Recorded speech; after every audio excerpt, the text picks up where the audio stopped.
Cancer पर शोध के लिए अंतर्राष्ट्रीय एजेंसी के अनुमानों के अनुसार 2022 में पुरुषों में होंठ, मुंह और फेफड़ों का कैंसर सबसे आम था। वहीं महिलाओं में स्तन कैंसर और सर्विकल कैंसर के मामले आमतौर पर सबसे ज्यादा देखे गए।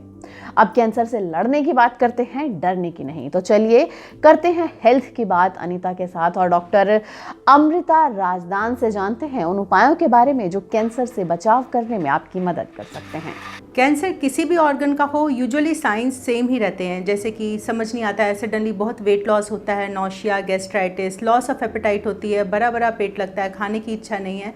बट बिसाइड्स ऑल दैट, जो फीमेल कैंसर्स हैं वो स्पेसिफिकली कुछ साइंस आपको बताते हैं। लेकिन जैसे ब्रेस्ट या स्तन का कैंसर होता है तो उसमें एक एबनॉर्मल लंप बन सकता है, गांठ बन सकती है, एबनॉर्मल डिस्चार्ज आ सकता है, उस पर एक abnormal rash area, abnormal skin, ये सब आपको प्रेजेंट करेगा। और पेन, जो पेन आपको नहीं था पहले वो ब्रेस्ट में पेन होगा या उस पेन का सिम्टम चेंज करेगा, परसिस्टेंट रहेगा, अजीब सा दर्द होगा, प्रिकिंग सेंसेशन होगी। ये सब साइंस आपको इंडिकेट करेंगे कि आप जाइए और एक ओपिनियन ले लीजिए। सर्वाइकल कैंसर है, इसमें आपको एबनॉर्मल डिस्चार्ज रहेगा, डिस्चार्ज में ब्लड आ सकता है, डिस्चार्ज में स्मेल आ सकती है, ऑल्टर कलर का डिस्चार्ज हो सकता है, या यूरिन में प्रॉब्लम आ सकती है, आपको बार बार यूरिन की फ्रीक्वेंसी या आपके बाउल्स मतलब लैट्रिन करने के तरीके में आपके बदलाव आ सकता है। इसी तरह से जो हमारे योनि के रास्ते के कैंसर हैं या हमारे अंदर गर्भ की जो लाइनिंग होती है जिसको यूट्राइन कैंसर कहते हैं, इसकी भी प्रेजेंटेशंस में मेनली डिस्चार्ज, एबनॉर्मल ब्लीडिंग या आपको एबनॉर्मल तरह के वहाँ पे रैश सा नज़र आएगा या छाला नज़र आएगा। तो हर चीज़ का एक साइन सिम्टम ज़रूर होता है जिसको आपने समझना है और तुरंत जाके उसके लिए एक इलाज या ओपिनियन लेना शुरू करना है। तो अनीता जी, मतलब ये चीज़ समझना बहुत इम्पॉर्टेंट है क्योंकि हर किसी के हाथ में अपनी सेहत का राज छुपा होता है।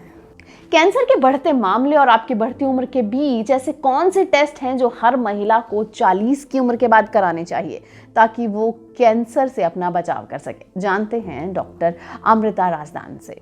जिस तरह से मैंने आपको बताया कि कैंसर अपना एक इंडिकेशन ज़रूर देता है, तो हम क्या करें कि हम इस चीज़ में फंसे ही ना, इस प्रॉब्लम में जाएं ही ना। तो बहुत ज़रूरी है एक हेल्दी लाइफस्टाइल। हेल्दी लाइफस्टाइल किसी भी बीमारी से प्रोटेक्शन का एक बहुत बढ़िया प्रोफाइलैक्सिस या तरीका है बचने का। हाउएवर, बिसाइड्स हेल्दी लाइफस्टाइल हमें इम्पॉर्टेंट है अपनी एक्सरसाइज, फिजिकल वर्कआउट करना, अपना वेट मेंटेन करना और डाइट, मतलब हम क्या खा रहे हैं उन सब चीज़ों में आज की डेट में इतना पोल्यूशन है कि वो डाइट ही हमें इन कैंसर्स के लिए प्रीडिस्पोज करती हैं। बिसाइड्स दैट हमें अपना स्मोकिंग बिल्कुल बंद कर देना चाहिए, अल्कोहल कम से कम रखें या बंद कर दें तो इवन बेटर। इसके अलावा हमें अपना स्क्रीनिंग जैसे बताया है रेगुलरली जाके अपने चेकअप्स कराने चाहिए और हमें सेफ प्रैक्टिसेस मतलब रिस्की बिहेवियर बंद करना चाहिए, specially with regard to sex, क्योंकि ये सेक्स में जो अनसेफ प्रैक्टिसेस हैं अनीता जी, ये प्रीडिस्पोज करती हैं कुछ इन्फेक्शंस को और यही इन्फेक्शन जाके फिर कैंसर का कारण बनते हैं। जैसे आजकल आपको पता होगा सर्वाइकल कैंसर का सबसे इंपॉर्टेंट और बड़ा कारण है ह्यूमन पैपिलोमा वायरस इन्फेक्शन। तो बहुत इंपॉर्टेंट है आप सेफ प्रैक्टिसेस लीजिए और आप अवेयर रहिए अपनी फैमिली हिस्ट्री के लिए। हमारी फैमिली में किसी को कैंसर है तो समझिए, जानिए और अपने चिकित्सक से या अपने गायनेकोलॉजिस्ट से तुरंत जाके मिलके उसके लिए अपना जो भी एडवाइस है फॉलो कीजिए अनीता जी। विश्व स्वास्थ्य संगठन यानी कि WHO के नए आंकड़ों के अनुसार साल 2022 में भारत में कैंसर के 14.1 लाख से अधिक नए मामले सामने आए और इस रोग के कारण 9.1 लाख से अधिक लोगों की मौत हुई। लेकिन आप डरे नहीं, डरे बिना लड़ने की तैयारी करें और जानें महिलाओं में कैंसर होने के वो कौन से आम कारण हैं जिनसे आप बच सकते हैं। इसी संबोधन को आगे चलाते हुए मैं एक बार ये समझाना चाहूँगी अनीता कि कैंसर होता क्या है। कैंसर कहने में तो बहुत आसान है कि इन्फेक्शन से हो गया या आपने सेफ प्रैक्टिस नहीं की या हार्मोन से हो गया या रेडिएशन से हो गया, लेकिन कैंसर एक्चुअली में सेल्स का एक बहुत इरेटिक बिहेवियर है। हर सेल की एक लाइफ होती है, सेल बनता है, ब्रेक होता है, उसकी जगह एक नया सेल आता है। लेकिन जब यही प्रोसेस डिस्टर्ब हो जाता है और वो सेल इस कंट्रोल से बाहर हो जाती है तो वो बहुत ज़्यादा फ्लेयर अप तरीके से बढ़ने लगती है, पनपने लगती है, जबकि उसकी ज़रूरत नहीं होती है वहाँ। और बढ़ते बढ़ते वो अपनी नॉर्मल टिश्यूज़ को भी डैमेज करती है और आगे पीछे के ऑर्गन्स में भी घुस के उनको भी डैमेज करती है। तो कैंसर एक ऐसी चीज़ है जो आपके सेल्स का बिहेवियर है वो इरेटिक होता है तो अल्टीमेटली कैंसर बनता है। अब ये इरेटिक बिहेवियर जैसे हमने आपको पीछे बताया या आगे बताएंगे, उन सब चीज़ों को अगर हम मद्देनज़र रखेंगे इसको कंट्रोल कर सकते हैं अनीता।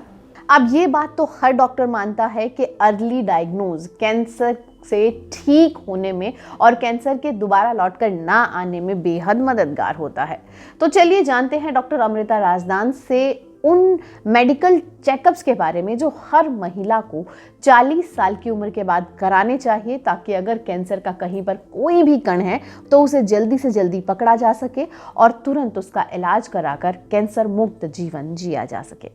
तो अनीता, ये समझाते हुए कि कैंसर होता क्या है, कुछ चीज़ें तो बहुत क्लियर हो गई होंगी अभी तक, बट कुछ चीज़ों पे मैं स्ट्रेस अपॉन करना चाहूँगी जो कॉजेज़ ऑफ कैंसर हैं, जो हमारे कंट्रोल में नहीं है, जैसे रेडिएशन एक्सपोजर। हमारे आगे पीछे एनवायरनमेंट में, हमारे लेयर्स में, जो एटमॉस्फेयर की लेयर्स हैं, बहुत ज़्यादा रेडिएशन इन्वेजन हो रहा है।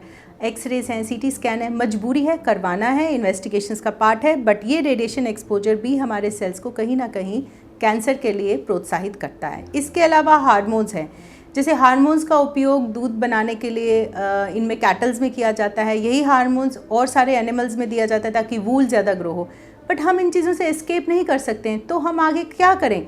तो हमें ये ध्यान रखना है कि हम किस तरह का खाना खा रहे हैं और उस खाने के बाद हम एक्सरसाइज, अपना फिजिकल वर्कआउट मेंटेन करें ताकि उससे होने वाले जो नेगेटिव इफ़ेक्ट्स हैं उनको हम कर्ब कर पाएँ।